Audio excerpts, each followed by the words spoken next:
Hello Nigerian, hello Africa. Once again, this is your boy Dr. 96, aka The Realist. It is my mega pleasure and wonderful opportunity to be on here once again to discuss another vital issue.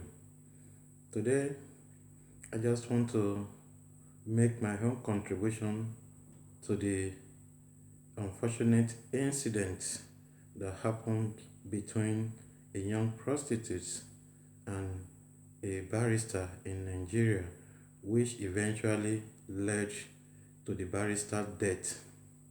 It is so unfortunate that the young, vulnerable Nigerian prostitute was just a victim of circumstances, and I want to use this opportunity to make my own contribution. Before I start, I would always like to introduce myself. This is your boy, Dr. 96, aka The Realist. Back to the issue again. It is so unfortunate that the event resulted onto the demise of the barrister. But I want to use this opportunity to address the barrister's family and the Nigerian justice system, because up to today, the young lady is still being incarcerated. First and foremost, I would like to say my condolence to the deceased family. May the Lord grant him eternal rest. May the Lord forgive him of his shortcomings. It is very, very important for us as Nigerians to treat issue the way it is. There is no gain in punishing an innocent person, most especially when the innocent one happens to be a weak and vulnerable Nigerian. The justice system on the land should have no respect or bias for anyone, irrespective of the status in the society. As I was saying earlier, every Nigerian should be equal before the law and the justice system, and a thorough investigation ought to have done before the judgment is being passed or before decision or pronouncement of accusation on anyone is being made. From the video which went viral on internet, the interview of the young prostitute at the scene of the crime, it was completely evident that the young lady has nothing to do with the man's death. It is rather unfortunate that she was just a victim of circumstances. We all understand no criminal will stand to wait for the consequence of his or her action. But in the case of the lady, the young prostitute in question, when she woke up and tried to wake the man up, and she discovered that he was not responding, he tried all he could do. He even said he split water on the man's body, thinking that he was deep asleep. But after her effort proved futile, she had to run to the hotel representative for an assistance.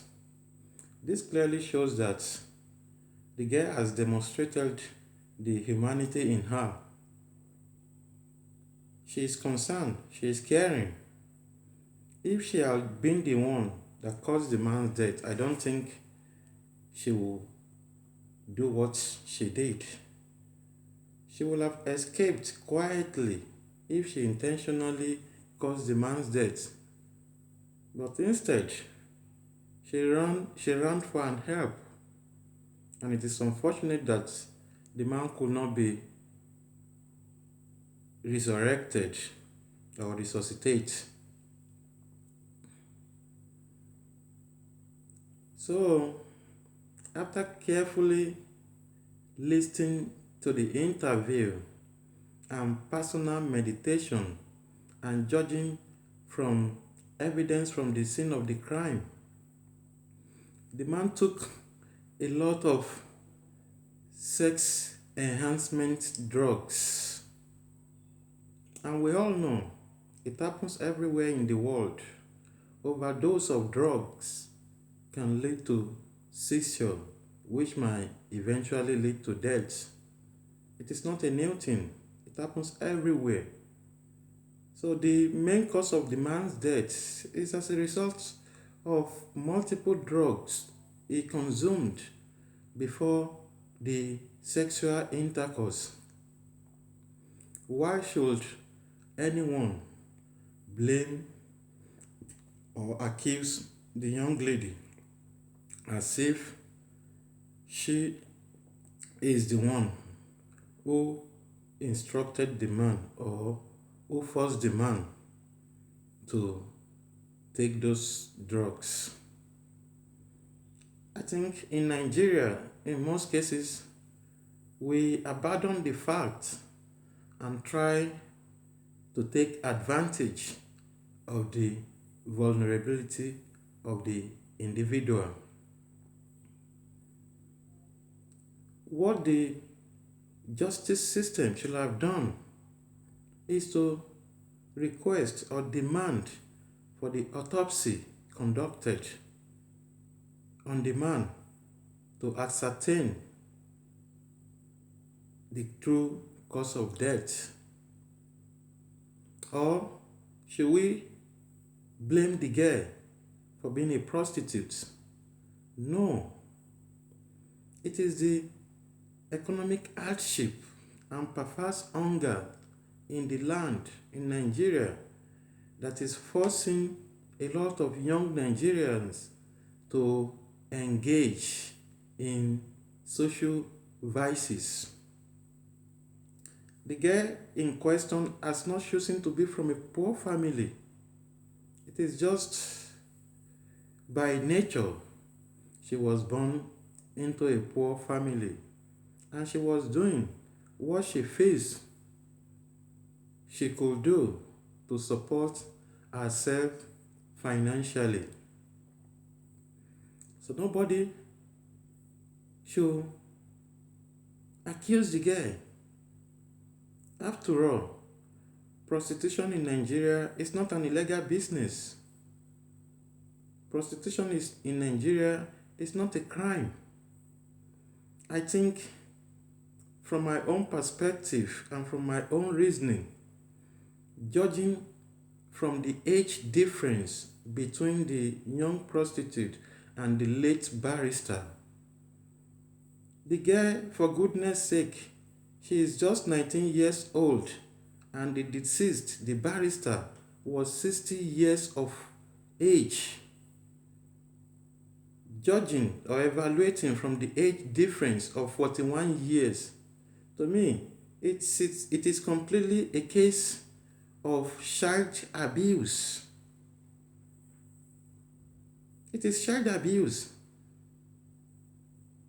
Why should a man of 60 years going for a lady who is as young as his granddaughter? Nobody is seen from that perspective. Nobody is seen from that angle. It is a clear case of child abuse.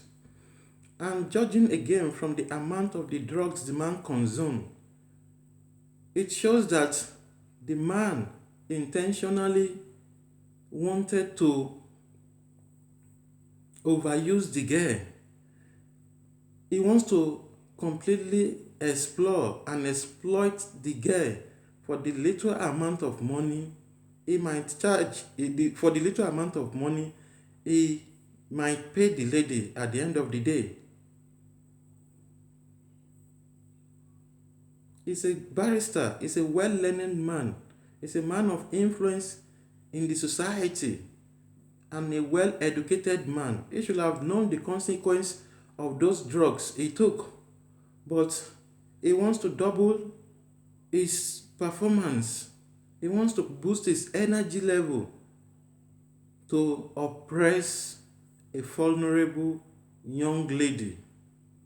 I believe a man of his status meeting such a young girl who is engaging in prostitution by virtue of his profession as a barrister, a legal luminary, and again, a very prominent member of a Catholic church. I think he was in a position to influence the lady's life positively.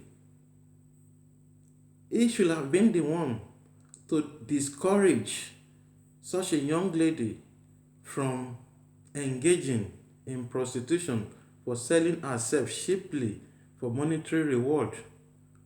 But he wanted to take advantage of the lady. He took multiple drugs so that he could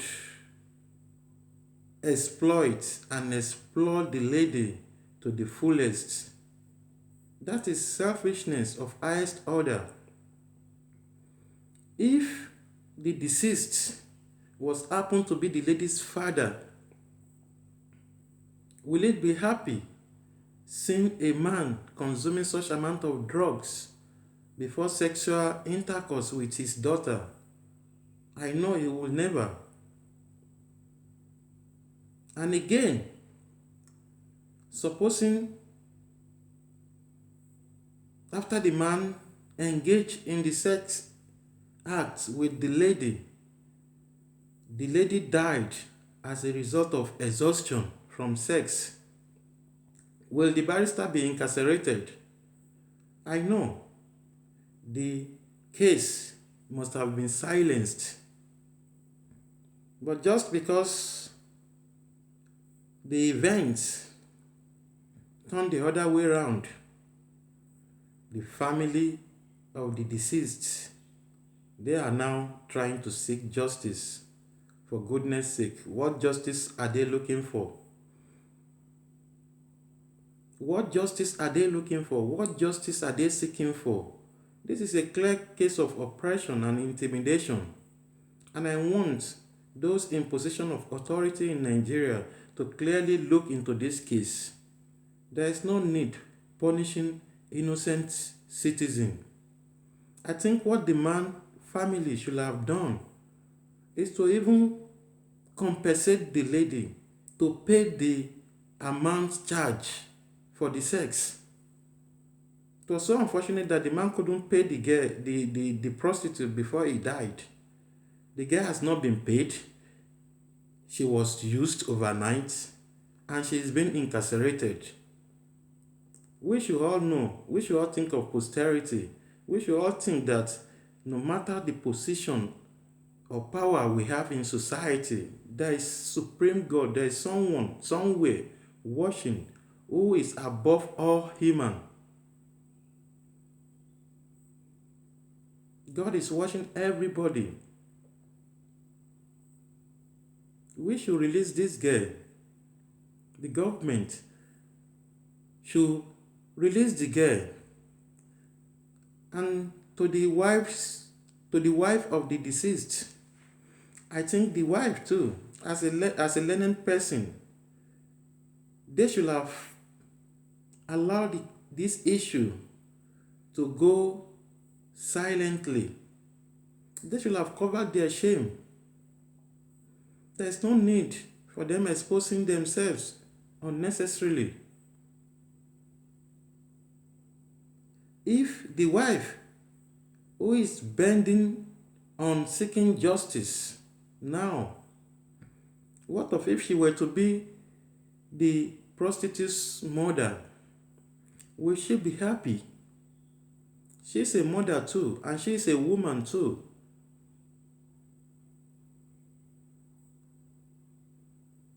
We should stop punishing innocent Nigerians. As civilized as we claim to be in Nigeria, it is such a shame, a huge shame, that at this dispensation and time, Nigeria is a country whereby an accused turned to be the accuser because of social class and status and position in society. This has to be correct. There's supposed to be a shift. We can no longer tolerate this abnormality in our society where justice is served on base of financial status and position. Justice should be maintained for each and every one based on the same standard. There is no point, there is no need, there is no reason for incarcerating the young lady. It is like adding salt to her injury. And I'm using this opportunity to urge and to charge the human rights lawyers in Nigeria to stand up and rise for the freedom, emancipation, and immediate release of the young prostitute. Because if we clearly look at it from the legal angle, the young prostitute's family, they have a big case to establish against the deceased family. They have a case of defilement and oppression against the deceased family by virtue of the age difference of 41 years. If the lady's family, if they know the right thing to do, they can raise a counter accusation against the deceased for taking advantage and for defiling their young vulnerable daughter. So the late barrister's family, most especially the wife, should at least with immediate alacrity withdraw this case. Pressing charge against this young prostitute is nothing but a show of shame to the barrister's family, because they don't have any legit case against the lady due to the fact that she was not responsible for the man's death. Instead, she is being taken advantage because of her poor economic condition. We should try to see from the right lens of the law. Please, I beg all the human rights lawyers in Nigeria to take this case seriously. We cannot allow this to just be swept under the carpet and allow innocent, young, and vulnerable lady to wallow and languish in jail.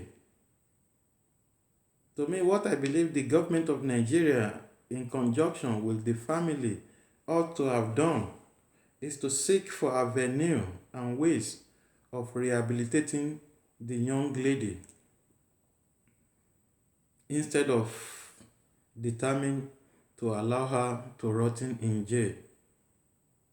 She has no reasons to be in custody of police or wherever she might be at present.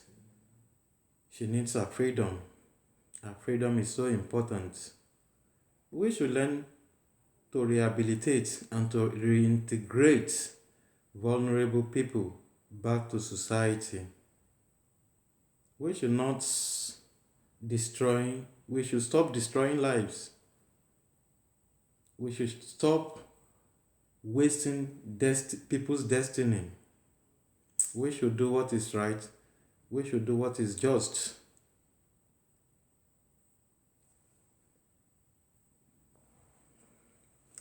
Moreover, I think it is very, very important for the girl's image and record to be set straight. What they have done by exposing the girl is nothing but character assassination and defamation. And the girl needs to be compensated for this. She needs to be thoroughly rewarded for this because there is no need, there is no justification for exposing and battering the girl's image and character publicly. I think the man's family ought to pay heavily for these damages they have done to the young vulnerable girl. This is my contribution. This is your boy, Dr. 96, aka The Realist. And lastly, before I go, from what happened, from what transpired that eventually led to the man's death, it is either the man in question was starving of death, was starving of sex, or he was just being greedy. So this is a lesson for all those women who form the habit of punishing and starving their husband with sex. If you don't give your husband what he needs, definitely he will look somewhere else for the alternative. So the woman, the married woman, no matter what your husband must have done wrong, stop starving or punishing your husband with sex. Sex is an essential part of marriage. And secondly, the federal government of Nigeria, the state government, the local government, the 3 tiers of government in Nigeria should look into case of child prostitution in Nigeria and make a strong law to punish those who are taking advantage of the vulnerable young girl. It is just unfortunate that the man in question died and the issue was finally exposed. A lot of people in Nigeria, a lot of big personality, a lot of respected figure in society, they are doing the same thing. The politicians, the clergymen, the pastors, they are taking advantage of weak, vulnerable young ladies in society, and this has to be stopped. So this should be a big concern to the government at all levels. Thank you for watching. If you like this video, if you find it interesting, like and share. Once again, it is your boy, Dr. 96, aka The Realist. Let us all be real. Let us be whoever or whatever we project in the public. We should stop pretending. We should stop hypocritical lifestyle. We should be real to ourselves and we should be real to our God. God bless you. Thank you.